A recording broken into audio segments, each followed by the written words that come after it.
Guys, নমস্কার। প্রিয় বন্ধুরা, কেমন আছেন? আশা করি ভালো আছেন।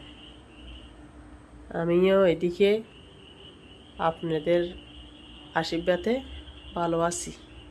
এখন ভালোবাসি বলতে বর্তমানে মানে গতকালকে বেলার দেওয়ার পর থেকে আমার যেটা কলজা দরফারানি এটা একটু কমছে। এটা কমছে বলতে মানে কি, আমার নিঃশ্বাসটা মানে রোববারে আমি চাকরিতে গেছিলাম যে আমার নিঃশ্বাসটা ওখানে বন্ধ হয়ে গেছিল। তো নিঃশ্বাসটা বন্ধ হয়ে গেছে যে তার কারণে আমি ওখানে আমি চাকরিটা শেষ করে দিয়ে আসছি। আমার অফিসের মধ্যে বলছে তুমি যদি এখন চলে যাও তোমার চাকরিটা চলে যাবে। আমি বলছি যে ম্যাডাম চলে গেলে চলে যাবে, আমি এখন নিঃশ্বাস ফেলাইতে আমার কষ্ট হচ্ছে, আমি দাঁড়াইতে পারতেছি না। তো আসলে কিন্তু ওই 20-25 দিন যে আমি অ্যাবসেন্ট ছিলাম, ওই অবস্থার মধ্যে যে আমি বেলাটা আর একটা দিতে দরকার ছিল, কিন্তু আমি দিনে অবহেলা করছি। অবহেলা ডোনারও পাই নেই, আমার পিছনে আমাকে হেল্প করার জন্য লোকও নেই, কারণ আমার মেয়েদের থেকে অসুস্থ ছিল সবাই।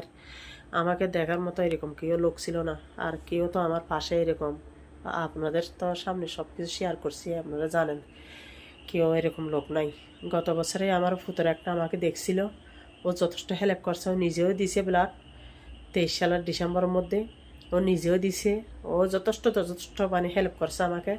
তো মানুষ একটা তো প্রতি বছরে তো ব্যবহার করা যায় না, আমি ডাকলে ও দৌড়ে আসবে, তারপরেও ডাকিনি দে আর কি, ডাকিনি দের কি, আমার নিজের একটি বিবেকে বাধা দিচ্ছে, আমি বলি নেই, আমাকে বলছিল তারপরেও আমি বলি নেই। যাই হোক, তো আমি এত রাতে ভিডিওটা করছি, একটা দরকার আছে আমার। আমার টেনশনে ঘুম হচ্ছে না।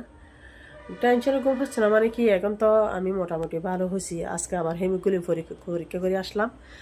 এই ভিডিওটা আপনাদের কাছে শেয়ার করলাম। আমি যে মেয়েটা আমাকে হেল্প করতো, আমার বোন বলি, বান্ধবী বলি, ওকে নিয়ে গেছিলাম। এখন আমার ব্লাড বর্তমানে ফোরন হয়েছে, কারণ কালকে দিছি মাত্র, আজকে পরীক্ষা করছি, তো ওই আমার মাথাটা ঘুরে আর কি। তো যাই হোক, বর্তমানে মোটামুটি আছি আপনারা আশীর্বাদে। তো বলতেছি যে যারা যেখান থেকে, হ্যাঁ, যারা যেখান থেকে আমার আত্মীয় স্বজন পরিচিত লোক দেখতেছেন আমার ভিডিওগুলো, দয়া করে অনুরোধ করে বলতেছি, আমি একদম মানে আপনাদেরকে, হ্যাঁ, আমার সমালোচনাগুলো বন্ধ করবেন আপনারা।